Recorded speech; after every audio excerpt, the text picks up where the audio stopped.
fantastical, so unpredictable, here on the SNL network.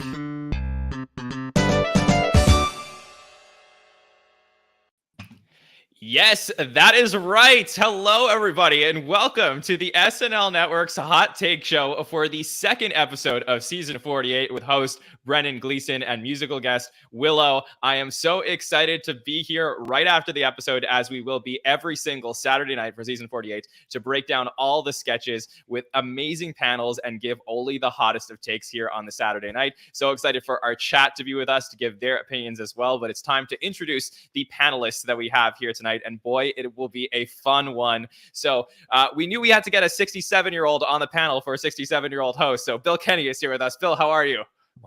No, right out of the box, John. Really? Oh, man, I am doing great. I'm excited.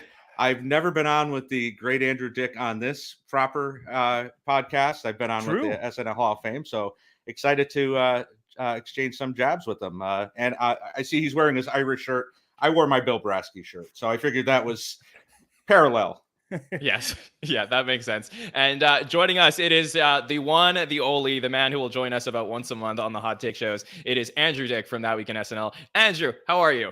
I'm doing well. I'm wearing my green. I've got my cap. And yeah, doing fantastic, actually, tonight. Yeah. Good. That's great. Well, so we have one of our interns working for us. Many of you have seen him in the chat. Curly Joe, you may know him. He prepared a little game tonight. So if you want to play along, we have Andrew Dick Bingo happening tonight. So this is you're incorporating it into the so I'm gonna put this up on screen. If you want to take a screenshot of Andrew Dick Bingo for anything he might say, for our audio listeners, we have it up. So you have to take a look at the YouTube. I can't read out all the squares, but you do get a free space in the middle, as is Bingo. So follow along to see if Andrew Dick pulls out all the usual tropes back at it for season 3 with Andrew. So very excited to be here to talk about this, in my opinion, incredible Brendan Gleeson episode. So I'll save that for a moment because I got to get the hot takes from the panel. So Bill Kenney, over to you for your first hot take of the season. How'd you find tonight's episode? Well, my headline would probably be promising start, really bad middle, comes up at the end. That's what she said. Yeah, I don't know. I don't know how I felt about this episode. It's going to take a lot of rewatching. Felt good about some of the promising young people on the show and some of the stuff they got to do this week. It was good to see some of the other people that we didn't see as much last year. But there are a couple stinkers laced in this show. So. Okay. Tables may have turned tonight between Andrew and Bill. Excited because Andrew, I feel like you came in pretty peppy tonight. So how are you feeling? What is your hot take for the night? My hot take is let's go Brandon, right? Oh, God, let's go Brandon. No. Right? That's not it. That's not it. No. Yeah. I mean, my hot take was if you don't keep up with me, last week. I did not enjoy last week, like very hard. And so I approached this with a lot of trepidation of like, what are we going to do? And it won me over. I thought it was a great episode. I mean, yes, there are a couple, it's SNL. There's going to be some things that are lacking, but I really thought that like Brendan was the MVP. This man carried the show so hard and it was so good to see the newbies really like the focus on them on this one really helped me through too. So yeah, big thumbs up going in. It's like and popping into the comments already, just before the show started, and it's like, the awful episode, the worst since Trump or something like that. And I was like, oh my God. No, stop it. Yeah, I was like, what episode? And I saw some people on my Twitter saying that too, and it's like, how are we?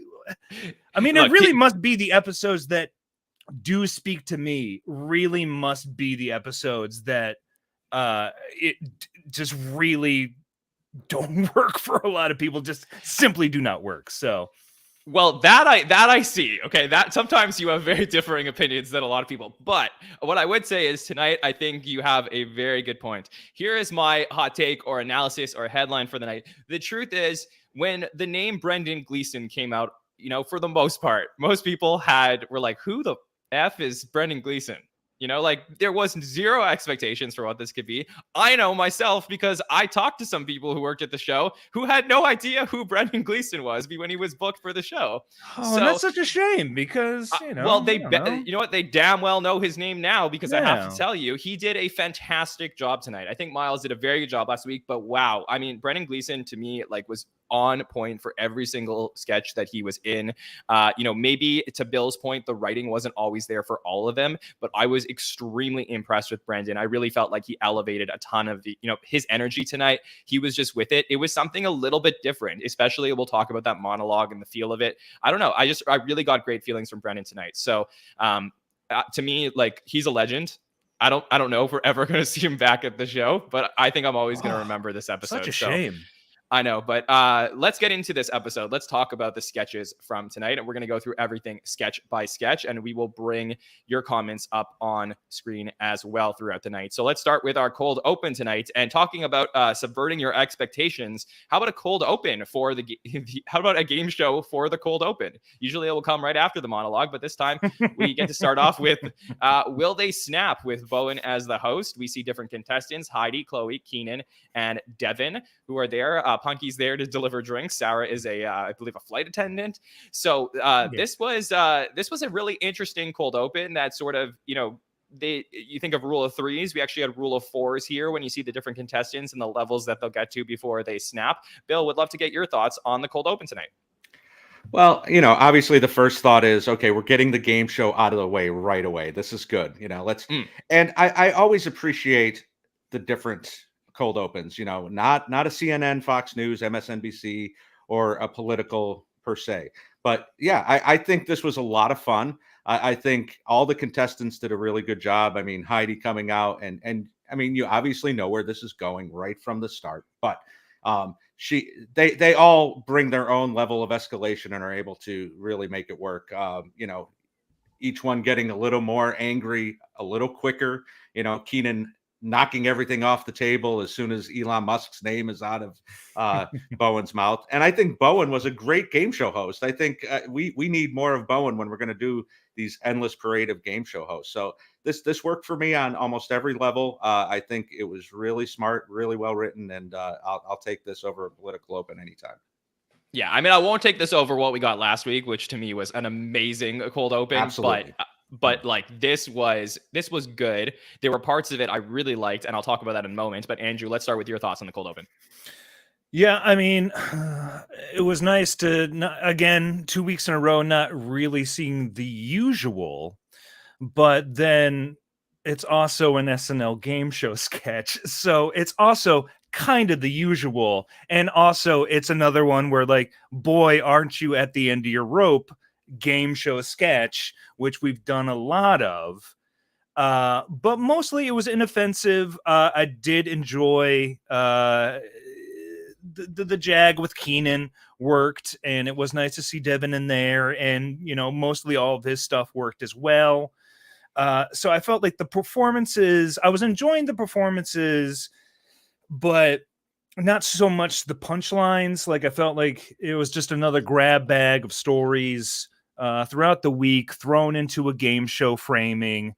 And you know, they probably would have been the same thing if James was playing Trump. They would have covered the same thing. Absolutely not.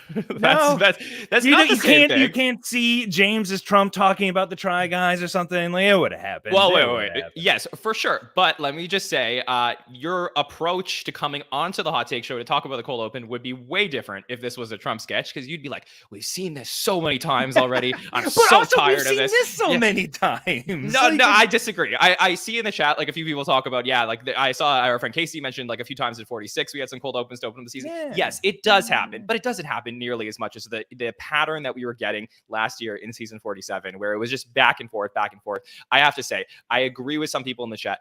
I think 2 for 2 with cold opens this year, which is probably my biggest headline of the first 2 weeks, is like, okay, they're doing something different. It seems to be working. I'll give them that. And I was fine with it. I was not amazed, but you know, I was fine with it. Yeah. Okay. Yeah, I mean, for me, I would say, look, I think that Keenan gave me a really good laugh for this one. I have to give it up when Keenan does it with the Elon Musk thing and then breaking the glass and stuff like that. Devin with the iron, I think, was really good as well. There were moments of this I really did enjoy. Do I think it was the best cold open ever? Definitely not, but I think it was pretty good, high energy. I liked what I saw here. How about that monologue, though? Because we get Brendan, who I think some people may have guessed would bring out Colin Farrell, who's in the recent movie that I believe that they're doing together. But Colin Farrell, former host, hosted in 2004, season 30, episode 7. And yeah, we get to learn a little bit about Brendan as we've been learning about all the new one-time hosts. He gets to play on the mandolin a little bit, if I got that right. And Farrell comes out with the craziest mustache. And when I was watching this, I was like, that can't be real. But yeah, it was just fun to hear them together. Like I had mentioned a couple times this week, I think I said it on the must have been the patron feedback show this week. I tried to watch the trailer for the Banshees of Inisherin, could not understand a word. Tried my best, but tonight for the monologue, I think I got everything they said. Andrew, how do you feel about the monologue tonight? It was fun. It was cute. It really established Brendan's energy. I think I couldn't tell if there was supposed to be beats with him tuning the mandolin for so long that weren't connecting properly or not, or if that was just a live thing. I could not tell. It was a strange beat to it all.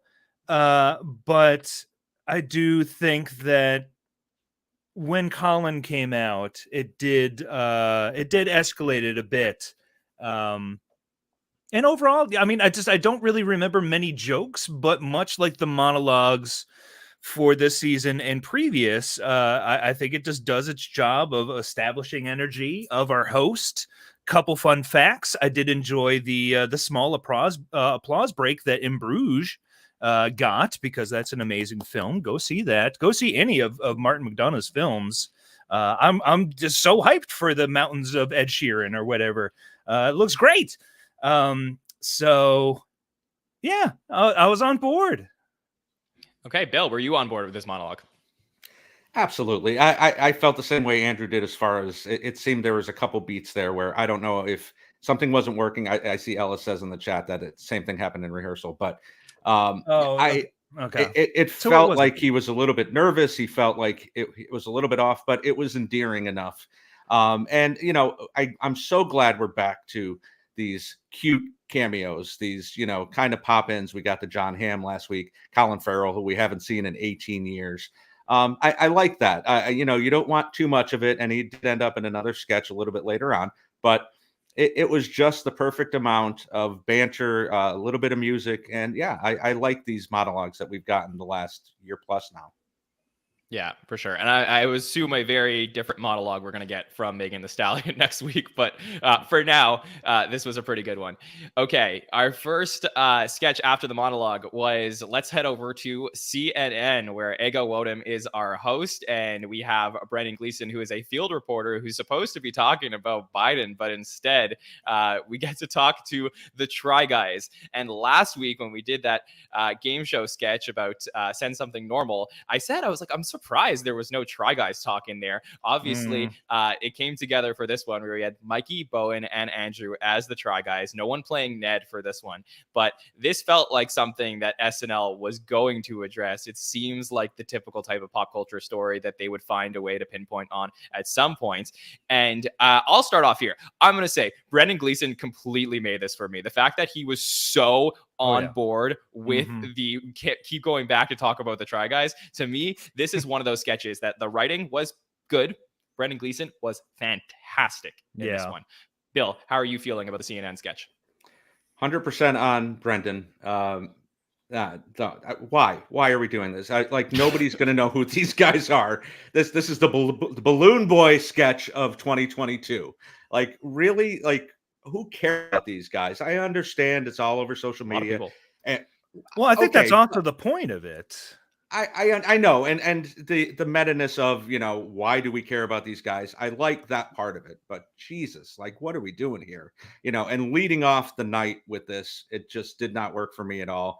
You know, Ego trying to redirect it to serious news was really fun. But the rest of it, and I like the fact that the three Try Guys were wearing the same exact outfits that was in the video earlier in the week. So that was a nice touch. Also, then the cut back to me, please. Yes. Yeah, we did. I just want to give credit to our social media team tonight, headed by Nicole and some great people who work with us on social media. Posted a picture of a side by side, so you can see the Try Guys video and the three of them from SNL tonight. If you want to take a look at our social media at the SNL Network. So, Andrew, how did you feel about the sketch? I love this. As you said, Brandon is the one that really kind of carries the audacity of this sketch, because before this whole thing happened, and like when it happened and I was on Twitter and I was like, boy, Twitter really wants me to know who the Try Guys are, and I still don't care. But I feel like this sketch is for me. I am vaguely aware of everything that is happening because I am on social media, and so I do see this nonsense. But the whole thing of just, the Brendan just incomprehensibly so wrapped up in it, and I'm actually kind of sad that they kind of got away from his character once we got into Andrew and Mikey and Bowen as the Try Guys, because again, I think he was really selling the energy of the sketch. And I think it just came together for me. Like, I think it was a sketch that I would have written about from my perspective on this whole thing. So, overall, I was like, okay, suddenly a solid win on the Try Guys sketch. Huh. And the food baby and the Try Guys, like the wordplay was really nice. I liked it all. My problem with it is, and we saw last week, the Be Real sketch, like, okay, do it smart. And I don't think this was smart. I think that's the problem I had with it. I don't care that you're covering pop culture. That's part of SNL's job. And, but do it smarter than this. This was just kind of a shot for shot and nothing really brought to the table other than Brendan being really funny as the White House reporter. Yeah, but Brendan being funny, I think, is what makes this so great, because for me, it's like you have to look at the situation. And yeah, there's a lot of angles that they can cover this, but I think it goes back to the range of reactions that everyone has had towards this scandal, from like being absolutely enthralled by it to not giving a shit about it. And I think that what we have here is a 67-year-old Irishman who could not be further removed from the Try Guy situation, absolutely loving them like he is a Paul Rudd One Direction fan. And that to me is what makes this so great. It's his like utter enthusiasm to want to talk about the Try Guys. And I think like if you didn't like it, give it a second chance, because I really feel like his enthusiasm in this. And the fact that like Ego simply cannot move on either. Yes. Like the fact that it persists, is like, I don't know. I felt it really all worked. Yeah, for sure. All right, let's talk about another sketch that we got, and this time it's a pre-tape, new at SNL, and these are always really fun when we get to meet some of the new cast members at the show officially, right? Like last week was Michael Longfellow week. We got to see Devin in a few things, but really no Molly, no Marcelo in the ways that we wanted to meet them, and here we get a chance to kind of highlight all of them, especially Molly in this one. So all of the new cast members talk about their experience on the show, what it was like to meet Lorne Michaels and write for the show and his opinions, but except for Molly, who says that Lorne hired them to kill Putin. And we get a lot of very funny references about how they're going to go travel off and meet some other politicians, and who knows if their travel will ever have them come back. And Keenan appears at the end at the button where he admits that at the beginning of his run at the show, he was the one who killed Osama bin Laden. So Andrew, how do you feel about this new at SNL pre-tape? Oh, this was great. A little long. That's my only caveat on this, is that it was a little long, but all the details were so wonderful. It was nice. Just as I was watching this entire episode, I was like, where was any of this last week? So this was great. This is really what I wanted to see. And not only did you have the runner with Molly, and that was all great. I loved every minute of that, but also the subtle underlying theme of Marcelo is also not really a cast member. Like, don't worry if you're not getting airtime like 2 years into Yeah, 2 the years. show. Like, that stuff was really cracking me up too. Yeah, so again, just I wish I really could have been tightened just a bit. But mostly I thought this was amazing. I was laughing all the way through, and I was like, holy crap, this is 2 sketches in a row I'm laughing heartily at. Wow. Yeah, it was really, really fun. Bill, would love to get your thoughts on it. Oh, anytime they do this, obviously the one that goes back is cast member Arcade Fire that introduced everybody way back. But yeah, I found all 4 of these cast members so charming. Getting to know just a little bit more about each one of them, and Molly had some great lines. What was it? What Sandler and Farrell never did, killed Putin. Like, Yeah, everybody can do sketches, right, but nobody's killed Putin. And as our good friend Nicole said in the chat, the pronoun quote was really great too, and them saying that, well, this isn't the right time to talk about that anyway. So as she's riding through. That this was fantastic on every level. Molly was fantastic, and it was great to get to know these people a lot more. Yeah, I really love this. Andrew, I want to get your opinion on something because I haven't had a chance to ask you about this. And I want to give credit to our friend Thomas, who I saw said this earlier in the week. I want to know, do you see Farley comparisons to Molly? Ooh. Well, no, because we really haven't seen her do anything physical so far. At the one comparison I took from Molly within the promo that was released over the week. And again, I don't know who this is for. I don't know how many Mystery Science fans are out there, but when she was screaming at Brendan on that promo, I was like, it sounds like Mary Jo Peel from Mystery Science. So that's my one takeaway. Yeah, I mean, if she does some physical stuff, maybe. She definitely has some chaotic energy. So if we're going with that, then yes, I can agree. Yeah. I also get, I don't know if it's a little too on the nose, but I get a lot of Melissa McCarthy vibes from them. I don't know. I think it's the chaotic energy as well, but I do see the Farley angle as well. Yeah, for sure. Yeah, I definitely see that from them. And Farley probably would kill Putin. Yes, exactly. Exactly. Okay, let's move on to our next sketch of the night, and this is the Marilyn Monroe sketch where Chloe Fineman's playing Marilyn Monroe. We get a little bit of JAJ in here, and Heidi and Brendan reading some fan mail. So, Bill, would love to get your thoughts on the Marilyn Monroe sketch. Well, mostly good. I love the extended airtime that Chloe's been getting so far this year. That was one of the big worries going into this year, that she wasn't going to move up, even though all these people had left. But yeah, I love getting to see her more the last 2 weeks. Her Marilyn Monroe, while not the hardest impression in the world, is spot on. Seeing JJ in the straight role again really worked for me. And I'm not sure why Brendan was dressed as a woman. I guess to get him into the sketch. I mean, we haven't really seen a lot of that in recent SNL years, but he was very funny as well. Heidi killed with the lines, always ending with "not a fan," and yeah, I mean, this was pretty good. Little one note, but Chloe made it work, and Heidi helped as well. Okay, seems like some of the chat is down on this sketch. Andrew, are you down on it?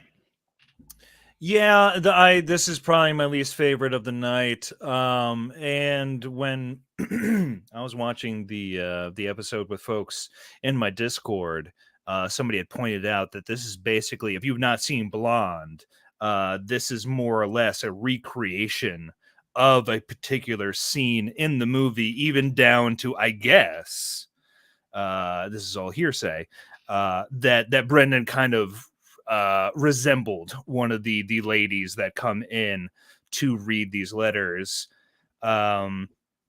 It was very one note. Brendan, again, this is another one where Brendan really is saving things for me, because I just don't know what alchemy he is working there but he was making me chuckle in his performance and performance only, because the writing simply was not there for me. It was too, again, we were kind of talking about, it's like, it seems like, like mid 90s SNL, we were kind of just hitting that same punchline over and over again. Not a fan. So yeah, I don't want to belabor it. I was not a fan. Okay. All right, that's fair. It seems like the chat sort of felt the same, that this was maybe the low point of the evening for them. Chloe Feynman playing Marilyn Monroe. We have a long history of Marilyn Monroe being played on Saturday Night Live, going back to the days of Mary Gross, Terry Garr, Madonna, Charlize Theron, Abby Elliott, and Nassim Pedrad all played Marilyn Monroe on Saturday Night Live, and now Chloe Feynman. So, I mean, I sort of agree with the panel here. I sort of feel like, we had a really amazing start, and maybe to Bill's point, I think what he said a little bit in the middle, it may have dipped just a touch. But now we'll see what comes up. So let's talk about this next one, where we get the photographer sketch. So here we get some Andrew Dismukes. We get another appearance from Colin Farrell. Andrew, would love to know what you think, Andrew, of the photographer sketch. I loved this one. This one worked on the stupid. I would imagine Dismukes helped write this, because it just kind of has his faux dramatic energy that he brings to so many of his sketches, and like the music cue swelling and just all the insane lines, and again Brendan just selling every moment so hard, and then Colin coming in and really, again, just like Colin coming in and being the cameo for the night makes more sense than it did or does in any other episode, just simply because, these two have been kind of a double team a couple times, so they just have good energy together. So it really makes sense to have them as the, double shy guys and stuff. And just, it worked. Somehow the energy of the show was just working for me at this point, and Brendan was putting everything over, and there was just enough stupid lines and silliness throughout it that I'm just like, I'm really just vibing with it. Like I enjoyed it. The end. Our friend Ken in the chat says Colin was used in a Daniel Craig way here, but his cameo is much better executed. And after talking to some people, they mentioned sort of like the sketch reminded them a little bit of the Prince auditions that we got from last season with Rami Malek. Yeah, for sure. And I think, Bill, one of the things, or one of the storylines coming into the season about Michael Longfellow, from the little that we knew about him, was that there could potentially be some Michael Longfellow, Andrew Dismukes pairings that we may look at, potentially even in the 10-1 slot this season. So now we get to see it here, though it is pre-update. So how did you feel about this photographer sketch? Well, it's funny you say that, because I wrote down Dismukes Jr., because that's what he felt like. It was almost like he was taking Dismukes' old place as Dismukes moves up in the ranks. I like this. This worked pretty well for me. Again, just like Andrew said, Brendan was so game in this. I love the line Dismukes drops about it's the funniest thing I've ever seen, and I've watched Seinfeld. But I mean, Dismukes has really kind of cornered the market on playing this uber creepy guy who's not as creepy as he should be, but you get these really weird vibes from him. So I enjoyed this a lot, and Colin played a decent role in this as well. Yeah, for me, this was much more improved than the previous sketch that we got. And I'm a big Andrew Dismukes fan. Andrew Dismukes to me was just like the MIP last season. So impressed with everything that he did. Most improved. That's for you, Andrew. But yeah, I really loved everything he brought. We didn't get too much from him last week besides that cold open. So, I was, waiting to see if we would get something that was more in his voice, in his style, because I do feel that Andrew Dismukes' voice is very different and unique compared to some of the writers that are still there at the show, where we can sort of tell their tropes and we've seen their sketches before. I think the Andrew Dismukes type sketches still feel fresh to me. So for me, whenever I get to see them, it's really exciting. So and they're not beating us over the head with them. So for me, it's like I'll say it, it's sort of like a Forte sketch which never got tiring for me, and I'm a huge Forte fan, so that's really high praise. But like I think very that there high is some praise for you, John. No, I know, but it's still early in his career, but I feel like there is some connection between the Dismukes and the Fortes of the world. So Yeah, I mean, if I was actually taking notes on this, there would have isn't been that what a you're supposed to do lot for of, this show? huh? No.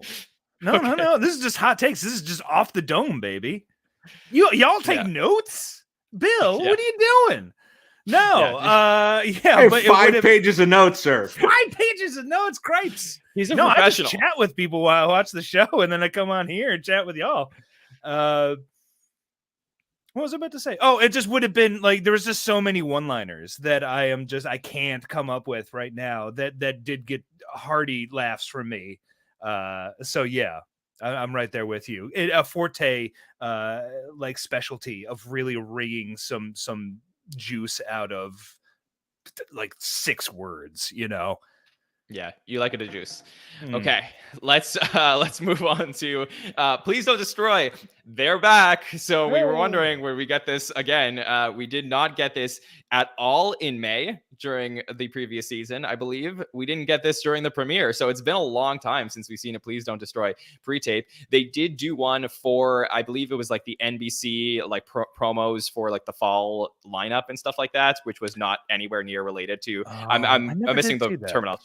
Yeah, what that's called. But someone in the chat can remember to tell me. But yeah, they did film I don't think upfronts. Thank you. Yes, the upfronts. Yeah, they did create one there. I don't think they ever released it publicly. Obviously, a lot of news coming out about PDD doing a movie that they're rise to stardom. They have a movie coming out that they're filmed right here in North Carolina, baby. Yeah, it's big. I saw that I believe online this week. Conan O'Brien talked about how he's going to be in that movie, so I'm sure it's going to be like a really classic SNL fun movie with lots of cameos of people that we know. But I am happy to see that they're still doing sketches for SNL besides just writing them. And here we get the sketch called Senior Year, where Brendan Gleeson's playing Tommy, who reveals he's been 67 the whole time, and he's so I mean obviously. Major headline of the PDD short tonight, not in the office. So is that going to be a sign of season 2 that they've expanded their world and they're going to be sort of like 3 Sad Virgins? They're going to be out of the office. That's something to think about. But a lot of really great lines in this. I want to go to our panel on it. So Andrew, I'll start with you. What were your thoughts on Please Don't Destroy's senior year? Yeah, I mean, this does what I've been waiting for a while, which was, get him out of the office. The office stuff was fine. Up until a certain point where I was like, okay, now it's kind of constricting the ideas here, I feel. And so, yeah, now we're completely branching out into whatever. And I felt it completely worked for them. And as I think people are saying, this might have been my favorite Please Don't Destroy sketch so far. Again, though, I feel because Brendan was really putting it over. Like, I hate to keep on hammering that, hammering that home, but just, I mean, the whole idea of like, okay, like he's a 67-year-old high school student, not the most mind-blowing comedy concept of all time, but just in execution, it all comes together so wonderfully. And yeah, I loved it. I thought it was great. Yeah, probably one of my best, my favorite PPD shorts. Bill, it sort of feels that SNL is going to give PDD as much money as they could possibly need to produce these shorts this year because they know that these are working. Do you agree? 100%. I said last year, stay in the office for the rest of the season. That's kind of the gimmick. That's what you're doing. Don't break it up now, except for 3 Sad Virgins. But next year, and they listened. I have a lot of influence there, as you may know. But Kenney. Yes, but I mean, and Andrew nails it. It's the execution. It's not reinventing the wheel with the jokes. They're hitting the same beats over and over again. Well, wait, when we were in the gym, you were naked, and that should have been, or we were drinking crappy beer, and you were drinking out of the glass with the big ice cubes. Which, by the way, I do that. So, that gave me the biggest laugh. Who's the 67-year-old, John? What a fancy lad. I still drink crappy beer, sir. I'm sorry. One big ice cube melts really slowly and makes it taste a lot better. You're not wrong. You're not wrong. But yeah, no, I mean this completely worked for me. I audibly cheered when they came on the screen in my empty living room with my wife and daughter, because I've been waiting for them to just be back here. Yeah, they look at me Hey, like I'm they crazy wrote anyway, some so- sketches last week, bud. Yes, Yeah. I know, but it's something about this this setup. It's the digital shorts of our time, as we've said 1,000 times. So yeah, this worked on every level. Was funny from beginning to end. So, and they Yeah. shout out Penn State, so that works for me too. That's true. I am wondering if now I am a 67-year-old because of the whole whiskey thing, and also like I've gone to my fair share of like steam rooms before, so I'm like the whole comfortable being nude thing that he did. So Who are you? so I do wonder if maybe this was made for me more than I thought. But yeah, this was really good. I have to say I really also enjoy the part where he admits that he's been sleeping with John Higgins' mother for all the nepotism talk that we've had about this whole situation. I think that was kind of a fun little poke at that. So, that was a very fun pre-tape. I can't wait to rewatch that one. Okay. Next up, we get our musical guest. So we get Willow coming in, who was appeared last year with Camila Cabello. So Willow appears again, does a couple songs. I guess if there's anything to say, a couple notable things that came up tonight. Guitar Smash. So I believe a couple years back when Phoebe Bridgers hosted the show, there was such a fuss made about Phoebe Bridgers smashing her guitar. So will be interesting to see if that happens again with Willow, because I think that's a ridiculous thing to point out, like there's anything wrong with that at all. I think her father should have came out and slapped her. Oh yes, okay. Thank you for that. But yeah, and also we do get the F-bomb from Willow this time, which I don't think was sanctioned. So that one I believe was the first one that we've gotten in a few years on the show. Did you notice that one, Andrew? Son of a bitch. See, damn it, John, why is this the first time that you want to literally bring up the musical performances? Oh, you didn't watch it? Okay. I was taking smoke breaks. I have to watch this I only stuff talk about it when something interesting happens. Oh, so, but the first song I did catch most of it. And it seemed fine. Music mix seemed a little thin. It seemed fine. And then the second one was happening, and I was kind of poking my ear in. I was trying to take a smoke break, and I was like, "This sounds rad. What's going on?" And then I missed it because it seemed like all of 2 minutes. But it sounded rad. I was like, "This is cool." Yeah. And only chat informed me that we were doing some, dollar store plasmatics busting up of things, And I was like, okay, that's cool. That's rad. I enjoy that. We will talk about music on the Hot Take Show when something interesting happens. So I thought there was some interesting stuff here tonight.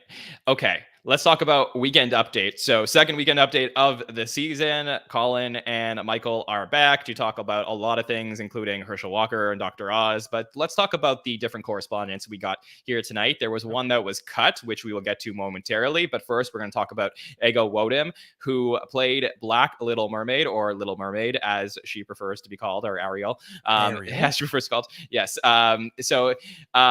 Basically a lot of talk about how her mom got drunk and had sex with a tuna, and that she was the one that did the BP oil spill. Flounder still won't talk to her. So really fun stuff here from Ego. Always love getting Ego at the desk. I feel like we never go wrong with Ego at the desk. So Bill, how did you feel about Ego? Love Ego at the desk. Feel like we didn't get enough of that last year. I love the whole part of her not being a hero, talking about supporting the Iraq war. Like, what a deep cut! Like 20 years ago, man. What are we doing here? But yeah, talking about being rich and rich, not just rich, and this worked for me. She has great reactions with Jost, and always up for some Ego time. Andrew, how do you feel about Ego tonight? Oh, yeah, this was amazing. I loved it. Again, if I took notes, I'd have a lot of... but yeah, Jamaican my nuts. It was really sold it. This was great. I love Ego, and this was just back to front banger lines out of Ego, just selling it wholesale. I loved it. I was buying it all. Tuna. What? Mom banged a tuna. But yeah, Oh, Ego, okay, Ego, sorry. yeah, I Ego thought you were was making very, one of your Jon Schneider puns. yep. Ego was really great in this one, but not to overshadow because I think Ego was fantastic, but we have to talk about the first appearance of Marcelo on Weekend Update. So last week, Michael Longfellow. This week, Marcelo gets his turn, and it's Bill. I'm going to get to you in a moment because I don't want to talk baseball with you, but first I'm going to head over to Andrew to get his opinion on this stuff. We're about to hear about Latin players. His mom's from Cuba, his dad's from the Dominican Republic, so we get a lot of interesting discussion of baseball here. How'd you feel about it, Andrew? Well, the energy really carried it for me. Don't really understand all the references. To my knowledge, they are all true to life, as far as what I've heard. So props on, him for that. Yeah, I enjoyed this. This is great. I mean, again, I'm so glad that 2 episodes in, we've gotten all of the newbies in on some sort of anchoring piece.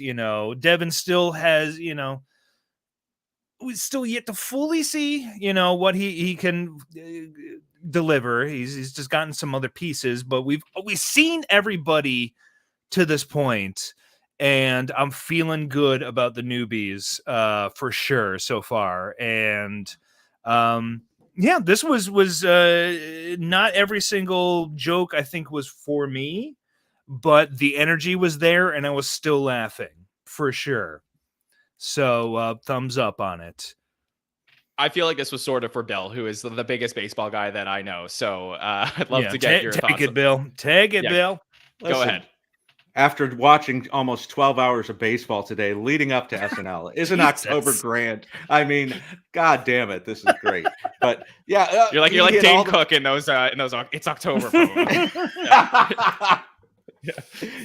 You bring up the one bad baseball SNL connection in the history of the show. Come on. Sorry, go ahead. What was that? Sudeikis doing those? Yes, exactly. Yes. Yeah. No, I mean he nailed all the parts of all the Dominican players and what they do as far as celebrations and the post game interviews, and I really, his energy was so high.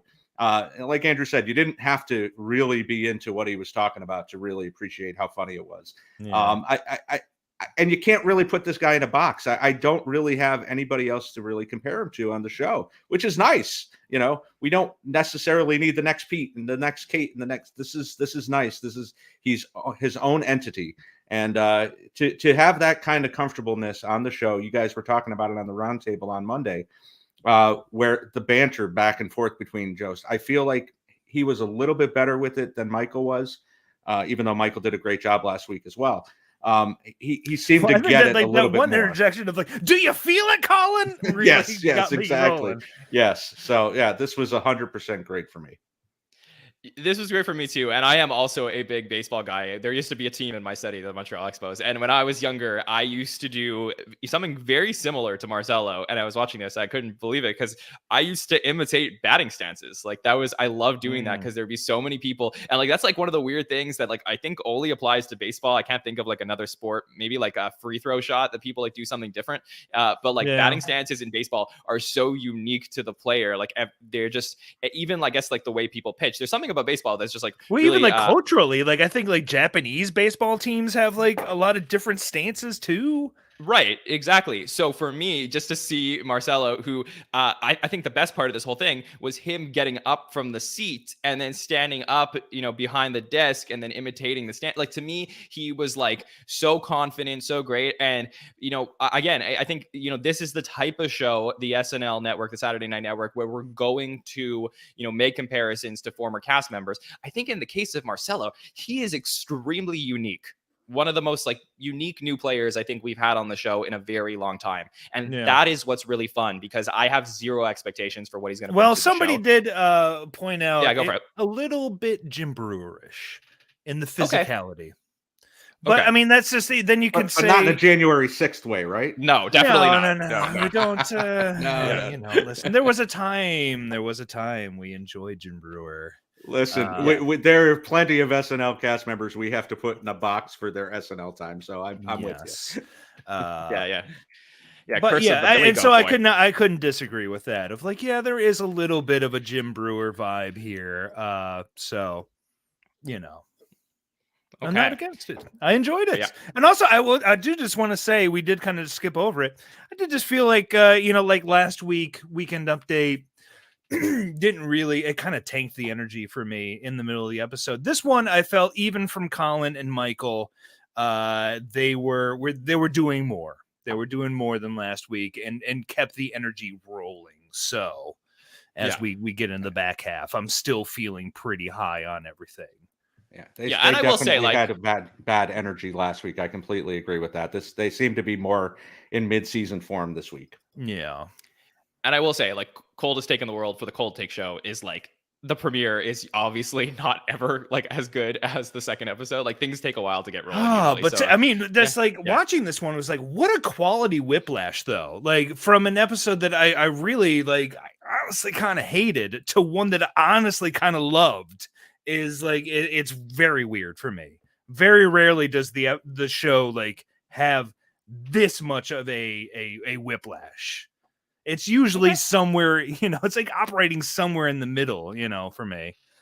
So, all right. Well, we did have James Austin Johnson, who was cut from Weekend Updates. Last week, he appeared with Kenan Thompson. This time, JJ was set to appear alone. And JJ was introduced as, and I'll thank our friend Ellis, who was at Dress, who gave us this information. JJ was introduced as Senator John Kennedy. He comments that he's not going to do that this week, though, and is tired of all the prosthetics he keeps getting. His Mitch McConnell looks like a turkey sandwich. He wants to do other non-political impressions like born-again Christian Louis C.K., J.K. Simmons, Batman, Bob Dylan's Ringer, etc. So hopefully we get a chance to see JJ as JFK on Weekend Update coming up. Interesting. Okay. Well, that's not JFK. That's the crazy senator from the current John Kennedy, right? Is it? Okay. Yeah. Yeah. Sure. There's a oh Republican God, senator. what? Yeah. No Okay, relation, as far as I know, but yes. Really? Okay, Oh my God! Because if they're gonna have a Madonna or a Marilyn Monroe and then Kennedy. Oh Jesus. Yeah. Ellis, I know you're in the chat live. If you could clarify if it was old JFK or new John Kennedy, that would be great. I would appreciate that. So, so we'll find out about that. Okay. In the meantime, let's move on to our next sketch. This one after Weekend Update, which was called Blood Oath. And this was a sketch that was actually cut from last week's episode. So in this case, I believe that Miles Teller was playing the Brendan Gleeson role. Brendan and Mikey, they face this common enemy. And in order to do that, they make a blood oath, except Brendan cuts his hand too hard here. We get the typical blood just shooting out everywhere from his hand, getting all over Kenan and Chloe. So, Bill, how do you feel about Blood Oath? Oh boy, talking about mid-90s tropes that just don't land anymore. Holy crap, this was terrible.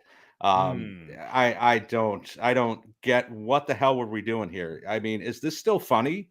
We've had these blood things in the arms for about 25 years now.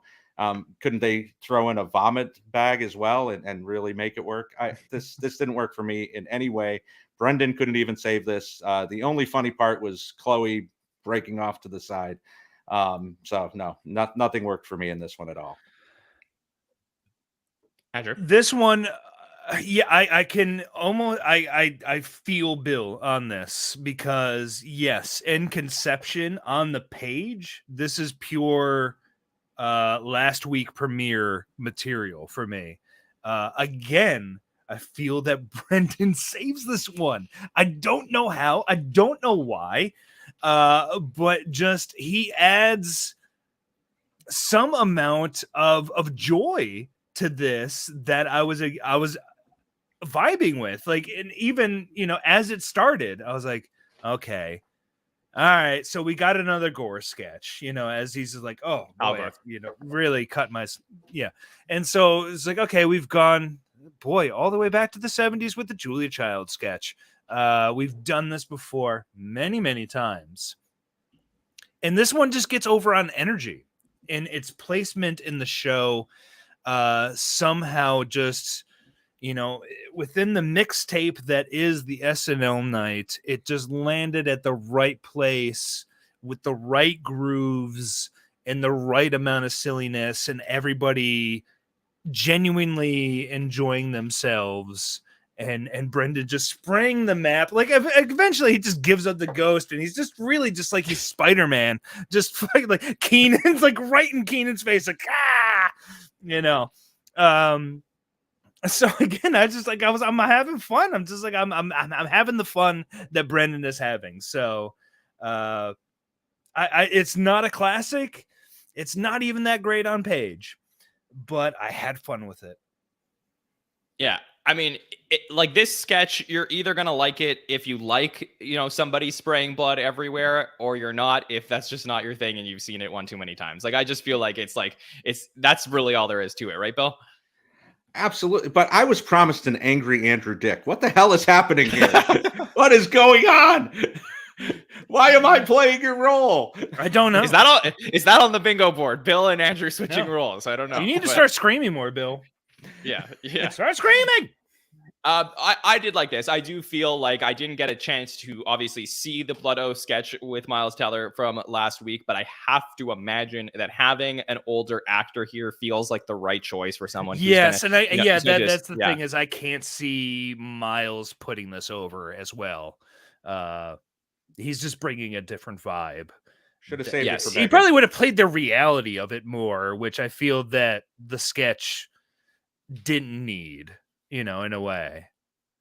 Yeah, I will say that there's structurally some things with this sketch that I probably would have changed a little bit. And I wonder, through all the rewrites and what happens, like how this all developed the way it was. But I think there was a little bit of conflating between the fact that he cut his hand so much that they're starting to I forgot the words they use, but they're starting to see stuff inside his hand. And they thought ligaments, they're going, ligaments. Yeah, exactly. Which to me was really funny, but it was okay, is this so gross that they're going to make them pass out type of thing? And I thought that was the direction they were heading with it. But then it ends up being all about the blood at that point. And there's no ligaments to be found. But, so to me, I think there's certain things that I don't think this sketch was perfect. You just wanted to press his hand up against the camera? What'd you want? Yeah. This was a Mikey and Streeter and O'Kane sketch. So that was Blood Oath. Okay. Let's talk about our final sketch of the night. And last week, we talked all about the fact that Sarah's Elvis sketch got cut, which was supposed to be the last sketch of the night last week. But this week, we get the Sarah Googly Eyes sketch where we peek in on an ad agency where we get to see all of the lines for Denver, except Sarah's looking down. She looks up. All of a sudden, she has googly eyes. Obviously, I could not prepare my googly eyes in time for the Hot Take Show tonight, but I would have loved to have performed that bit because I thought this was fantastic. Just getting any Sarah Sherman to me is really good where she can't see straight. There's a lot of fun. Oh, there you go. Yeah. Sarah forgot to put her real eyes in the fridge. We get lots of reactions from Longfellow, from Bowen, from Ego. Keenan walks in with the one line and walks out, "I'm going straight to church." Just a lot of things. And we get the Ferris Bueller's Day Off style monologue from Sarah at the end. So, Bill Kenney, let's take it home. Tell me what you thought of this Sarah Eye sketch. Well, what I wrote in my notes, Andrew, I was so angry after the last sketch. And one of the things I wrote was, I thought we had moved on from the stupid gory humor and gone to the smart gory humor, if that makes sense, with the Sarah Squirm stuff last year. And I was so upset about this, and post-weekend update wasn't great last week. And I thought, oh, Jesus, what's happening here? This killed it. This was 10 out of 10. Sarah was so game. Monette mentions it in the chat. I didn't even think about the fact that she had to memorize the blocking. This was so fantastic. And she is game to do anything. Everybody was so great in the sketch. Even the Keenan reacts, comes in, boom, gone. Kept her old eyes in her pocket for the entire time. If she had just put them in the refrigerator before 72 hours were up, that would have saved it. But yeah, this is perfect Sarah Squirm material, and I'm all here for it. Andrew, I sort of, thinking back now, I think all of the gory or body humor stuff that Sarah has done in live sketches has been cut in the last 2 seasons, but all of the pre-tape stuff has made it. This is the first time we're getting a live sketch of Sarah doing her thing. Yeah, very true. Yeah. And yeah, I want more because her whole thing is really doing these effects, these practical effects, which I, as an old school horror fan and so on and so forth, I love practical effects and nonsense like that, as well as Sarah. And I think was it Louis Zachary? What's the makeup guy? Is that his name? Zakarian?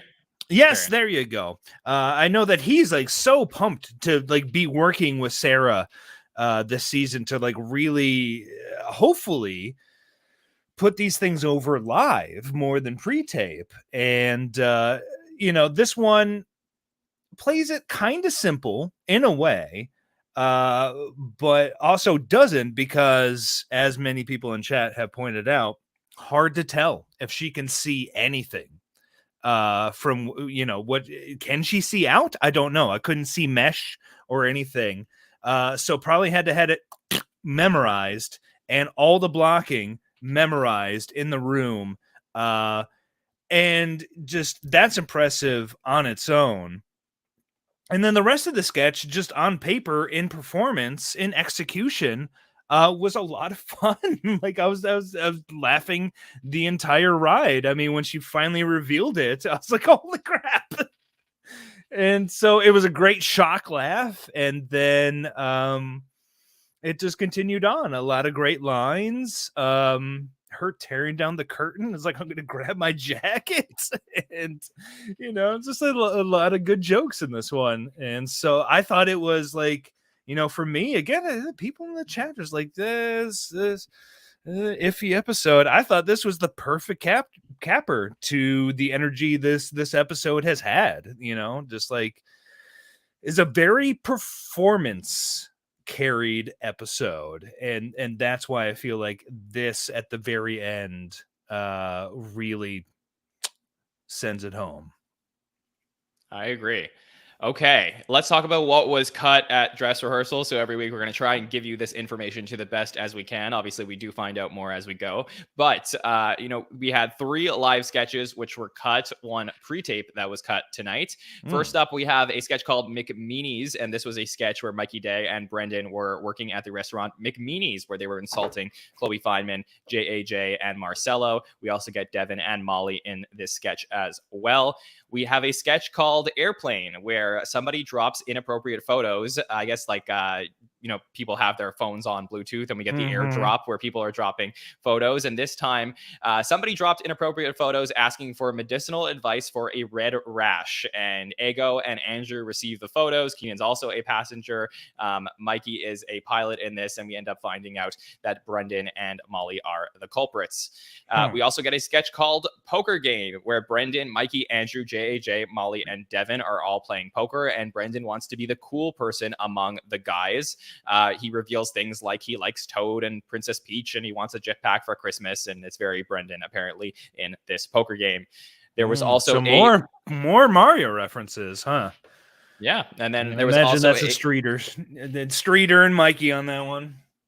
Yeah. And then pre-tape, we have a horror pre-tape from the producers of Smile and the Twisted Minds of Morning Joe about the horrifying realities of the 2024 election, and including stuff like Biden is too old, Kamala can't run, Cory Booker can't because he's too corny, there's no Bernie, and we get a lot of cast members in this horror pre-tape. I would assume that this one may end up online, so it'll be interesting to see. So 1 pre-tape, 3 sketches that were cut at dress. We'll see what pops up. Like we said, we had a sketch that was cut last week that appeared this week in the show. So we'll see if one of those happens next week. Yeah, no cut sketches that they uploaded, did they? Last week.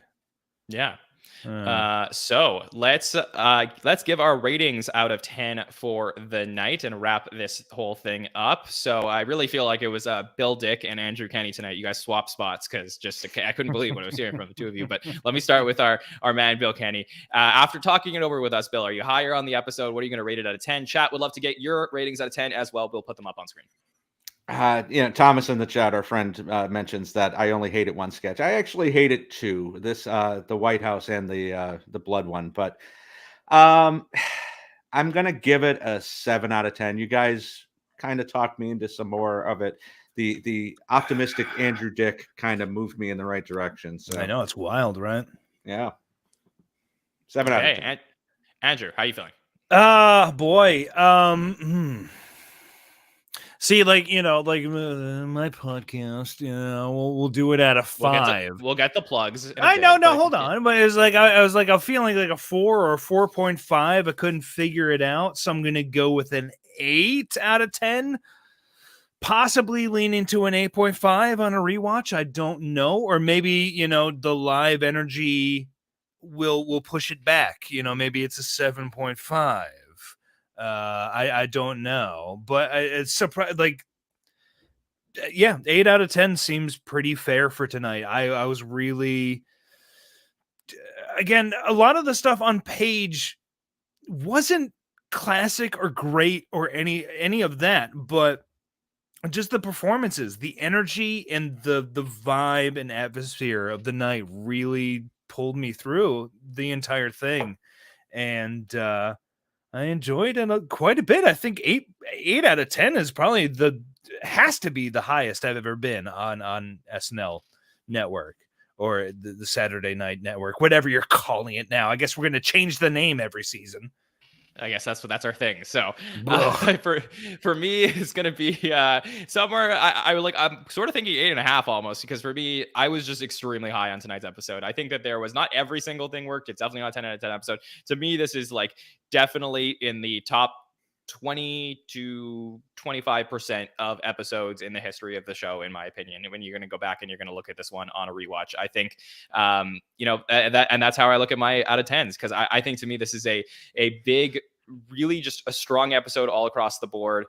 You got to see lots of different cast members, from the ones who have been there for a few years to the Andrew Dismukes in like the middle, where we got to see a little bit more, to the rookies. This episode had something for everybody. So I feel like this works on all levels, and yet a host who just brought it. So there's not a lot to complain about tonight, in my opinion. Very excited for what we're going to get next week after coming off this high from this week. All right.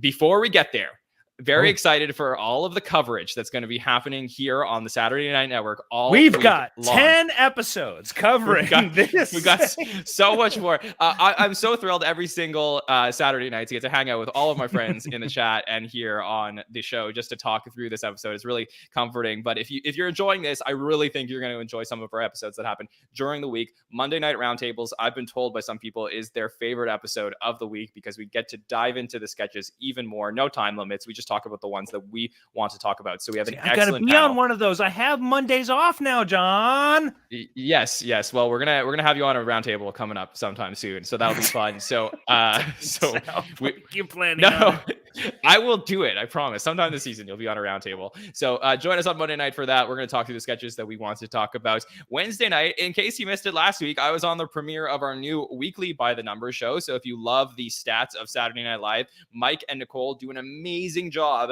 counting all of the stats from all week, and they get to talk through them, talk about what they mean, talk through objectively who's doing great on the show. They'll be back this Wednesday night to talk through all the stats in our By the Numbers week 2, and I will be live on Thursday night with 2 more of our amazing patrons who will co-host the show with me, answer questions about the Brendan Gleeson week, and look forward to the Megan Thee Stallion week. If you ever wanted to co-host a show on the Saturday Night Network, join us, because you can do that at patreon.com/the SNL Network to join, and make sure to sign up for a patron feedback show. All right. I think I got through all the plugs. So Bill, I will start with you. Where can the listeners check out everything you got going on? Thanks for having me, John. It's an honor and a pleasure to be with the most optimistic person on the network tonight.